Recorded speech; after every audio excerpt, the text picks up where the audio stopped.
오래 시청하신 분들은 아시겠지만 저의 아주 주관적인 관점에서 정말 좋은 책이다 싶으면 레전드다 라고 말씀드리거나, 책의 내용이 너무 좋아서 전부 다 소개드리고 싶지만 그렇게 하면 안 되기 때문에 출판사와 협의해서 나중에 다른 내용도 추가로 소개를 해드리겠다, 이런 멘트를 드리고 있죠. 오늘 설명드릴 책, 동양북스의 돈의 패턴이라는 책인데요. 이것도 레전드입니다. 왜냐하면 뮤추얼 펀드에서 4만 명 이상의 고객을 관리하고 27조 이상의 자금을 관리하는 뉴욕의 셰퍼쿨런 캐피탈 매니지먼트라는 자문사가 있어요. 이 회사의 짐 쿨렌 회장이 자신이 어떻게 실제 자산을 읽었고 그 자리에 앉게 되었는지 투자 노하우를 아낌없이 전부 다 설명해주고 있는 책이기 때문입니다. 우선 짐 쿨렌이 누구냐? 1964년부터 메릴 린치에서 증권 일을 시작을 했고요. 스펜서 트레스크 리서치 그리고 뉴욕 리서치 팀을 거쳐서 1983년 세퍼클랜 캐피탈 매니지먼트를 설립을 하게 됩니다. 이분이 월가의 레전드까지는 아니에요. 그러나 우리가 주목해야 할 진짜 이유는 따로 있습니다.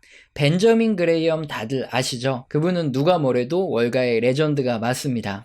짐 쿨렌은 그레이엄의 투자 방식을 자신만의 방법으로 재해석해서 실제로 막대한 부를 형성하고 수익률을 달성시켜 놓은 그런 인물이라는 거죠. 우리 채널에서도 벤저민 그레이엄, 필립 피셔, 피터 린치, 워렌 버핏, 존 템플턴 등 여러 월가 레전드들의 책을 설명드렸고 투자 방법도 알아봤었는데요. 사실 우리들이 그런 방법을 듣고 나서 항상 이런 의문을 제기하게 됩니다. 그 사람이 돈을 번 건 맞겠는데, 그리고 그분들이 레전드인 건 다 아는데, 과연 우리들이 지금 시대에 그 투자 방법을 적용해서 실제 돈을 벌 수 있을까? 혹시 그 사람이 살던 때는 지금처럼 인터넷이 이렇게 발달되지 않아서 사람들이 정보를 찾기 어려웠거나 지금보다도 주식 공부를 하기 힘들었던 시대였기 때문에 통했던 방법은 아닐까? 이런 걱정이 들죠. 또는 세간에 전부 이미 알려져서 더 이상 통하지 않는 방법이 된 건 아닐까? 그런 고민을 할 수밖에 없는데요. 그런데 짐 쿨렌 회장은 벤저민 그레이엄의 방식을 직접 자신이 실행을 했고요. 수익률을 검증을 받았고 월가에서 유명 투자자문사까지 하고 있는 인물이라는 거죠. 그렇다면 짐 쿨렌 회장이 대체 어떤 방법으로 돈을 벌었는지 알아보겠습니다. 항상 주식시장에서 개인 투자자들이 손실을 봅니다. 이유는 뭘까요? 모두가 주식시장에 관심을 보이고 주가지수가 굉장히 높을 때 그때 매수를 하고 싶은 강력한 욕망과 군중 심리가 작용합니다. 그래서 대부분 그때 매수를 시작하죠. 반대로 주식시장에 대한 관심이 낮고 주가지수도 떨어지고 있을 때는 다손절하고 매도를 해서 지금이라도 남은 현금을 챙기고 싶은 욕구가 엄청나게 일어납니다.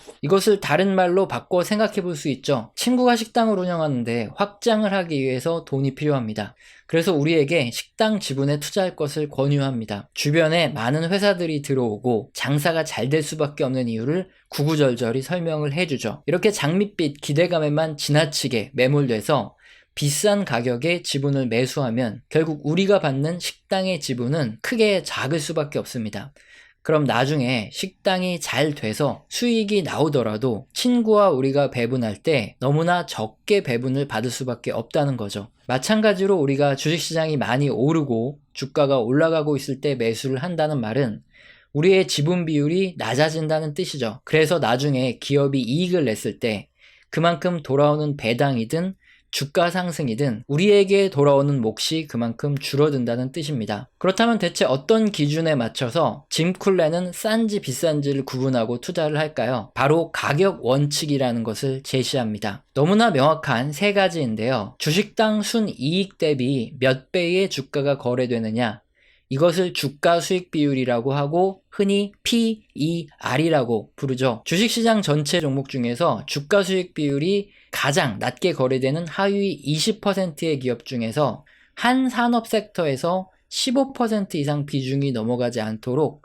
30개 이상의 종목을 선별을 해서 투자를 하고요. 주식당 순자산 대비 몇 배의 주가가 거래되느냐, 이것을 주가 순자산 비율이라고 하고 PBR이라고도 부르죠. 마찬가지로 각 산업별로 가장 주가 순자산 비율이 낮게 거래되는 하위 20% 기업 중에서 역시 한 섹터당 15% 비중이 넘어가지 않도록 종목을 선별해야 되겠죠. 세 번째 기준은 현 주가 대비 배당액을 받았을 때 이게 몇 퍼센트인가, 이것이 바로 배당 수익률이라고 하는데 최상위 20% 내에서 역시나 각 섹터별로 15% 비중이 넘어가지 않게 종목을 추려냅니다. 이렇게 검색을 해보면 이게 상대적인 기준이기 때문에 세 가지 조건을 만족하는 기업들이 실제 존재하고, 이런 기업들로 30종목 이상의 포트폴리오를 구성하는 겁니다. 이렇게 투자를 하면 내가 투자하는 시점이 고점인지 저점인지 그것은 모르더라도 어느 시점이든 상대적으로 낮은 가격에 주식을 매입할 수 있게 되는 거죠. 그리고 조건에 부합하는 종목들로 매년 리밸런싱을 하는 건데요. 이것은 조금 이따 설명드리고, 그러나 이런 원칙을 세워서 매수를 하더라도 2007년 금융위기가 터지기 직전이나 지난 2021년 고점에서 매수를 한다면 주가가 떨어져서 손해를 볼 수밖에 없지 않느냐 이야기를 할 수 있는데요. 그래서 여기 한 가지 원칙이 더 추가됩니다. 바로 5년의 법칙이라는 겁니다. 짐 쿨렌이 1964년부터 메릴 린치의 근무를 시작해서 약 50년 이상 주식시장을 지켜본 결과 가격 원칙을 근거로 매수를 하고요. 매년 리밸런싱을 하면서 5년 이상 투자를 지속하면 손해를 보는 경우가 극히 드물다는 연구 결과를 얻게 됩니다. 또한 이렇게 5년 동안 힘든 시장이 나왔다면 다음 5년은 극도의 강세장이 나타나고 이때 충분한 수익이 난다는 건데요. 이 부분을 좀 더 자세히 알아보도록 하겠습니다. S&P 500 지수의 기업들의 순이익을 보면 지난 1940년부터 2020년까지 약 80년간 평균적으로 10년마다 대략 2배씩의 순이익 증가가 나타납니다. 이렇게 S&P 500 안에 있는 기업들의 이익이 80년 동안이나 꾸준하게 증가할 수밖에 없던 너무나 당연한 이유는 인플레이션 때문입니다. 뉴스를 보면 30년 전에 새우깡 한 봉지 가격은 100원이었습니다. 그러나 지금은 1,500원, 2,000원 정도 하죠. 기업들은 대부분 매출에서 일정한 퍼센트의 마진을 남기게 되는데, 예를 들어 새우깡 하나의 가격이 100원일 때 10%의 이익을 남겨 먹는다 하면 과자 한 봉지당 10원의 이익이 돌아가지만 2,000원일 때 10%의 이익을 남겨먹는다. 한 봉지당 200원의 이익이 발생하는 거죠. 이렇게 인플레이션 때문에 당연히 기업들의 이익이 증가할 수밖에 없는데, 미연준과 한국은행이 장기적으로 추구하는 평균 물가상승률은 연 2%입니다. 연 2%보다 낮으면 돈을 더 찍어서 금리를 낮춰서 인플레이션을 오히려 유발하고요. 2%보다 더 높다 그러면 돈을 덜 찍고 기준금리를 올려서 2% 수준으로 맞추려는 거죠. 그러나 중간중간 경제 위기가 다가오면 그때마다 천문학적인 돈을 찍어내서 돈을 풀어냈습니다. 이런 이유로 인플레이션은 미래에도 필연적으로 발생할 수밖에 없는 자본주의의 특성을 가지고 있는 건데요. 이 때문에 미래에도 지금과 같은 흐름이 전혀 달라지지 않습니다. 인플레이션과 함께 기업의 생산성 향상 등의 요인에 따라서 기업의 이익은 과거 80년간 지속되어 온 것처럼 앞으로도 대략적으로 10년마다 2배씩 순이익이 성장할 가능성이 아주 높습니다. 그렇다면 이렇게 기업의 순이익은 장기적으로 꾸준히 성장하는데 주식시장의 움직임은 똑같이 올라갈까요? 아니죠. 단기적으로 여러 가지 변수에 의해서 주가의 움직임은 다를 수 있습니다. 하지만 5년 정도 만약에 다른 변수로 주가가 올라가지 못하고 더 낮아졌거나 충분히 오르지 못하는 횡보장세가 펼쳐졌다면 다음 5년 차에는 그 5년 동안 못 오른 것까지 전부 반영하여 순이익을 따라가기 때문에 주가가 굉장히 크게 오른다는 사실이죠. 이제 대략적으로 감이 잡히셨을 텐데요. 이제 짐 쿨런의 가격 원칙 3가지가 어떻게 수익률이 도움이 되는지 확인을 해보면, 그림을 보시면 1968년부터 2020년까지 주가 수익 비율 하위 20% 그룹에 투자를 했을 때, 그리고 주가 순자산 비율 하위 20% 그룹에 투자를 했을 때, 그리고 배당 수익률 상위 20% 그룹에 투자를 했을 때 약 50년 이상 대부분 구간에서 S&P 500 지수의 수익률을 더 압도하는 투자 수익률이 나옵니다. 인플레이션과 생산성 향상 등으로 장기적으로 그냥 S&P 500 지수 인덱스에 투자를 해도 꽤 높은 수익률이 나오는데 짐 쿨렌의 3원칙을 가지고 투자를 하면 그것보다 훨씬 높은 초과 수익이 나온다는 거죠. 그래서 약 50년간의 연평균 수익률을 비교해보면 S&P 500이 10.3%인데 주가 수익 비율 하위 20% 종목들은 14.6%, 주가 자산 비율 하위 20% 종목들에 투자하면 13.9%, 배당 수익률 상위 20% 종목들에 투자하면 12.4%가 나옵니다. 짐 쿨렌의 3원칙에 투자하면 굉장히 좋죠. 그런데 이 결과를 보면 그래서 50년 이상을 투자하라는 거냐, 분명 단기적으로 투자를 하는 경우도 있는데 어떻게 해야 되냐 이런 생각이 들 수 있습니다. 그래서 짐 쿨렌은 5년 원칙을 말씀드리는데 꾹 참고 자신의 원칙대로 5년 이상만 투자를 해보면 손실 볼 가능성이 극히 작다. 이것도 설명을 하고 있습니다. 지난 1968년부터 2020년까지 어느 시기에 투자를 시작했건 상관없이 주가 수익 비율 하위 20%의 종목들에 분배를 해서 투자를 했다고 하면 딱 5년만 투자를 하고 종료를 했다고 했을 때 마이너스가 났던 시기는 1969년부터 1973년 단 한 번으로 이때 손실은 마이너스 0.9%입니다. 1% 미만으로 엄청나게 적은 손실이 났고요. 나머지 모든 구간에서는 수익이 났습니다. 지금 증시가 어느 시점이건 간에 5년 이상 투자를 한다면 손해볼 가능성은 현저하게 낮아질 수밖에 없다.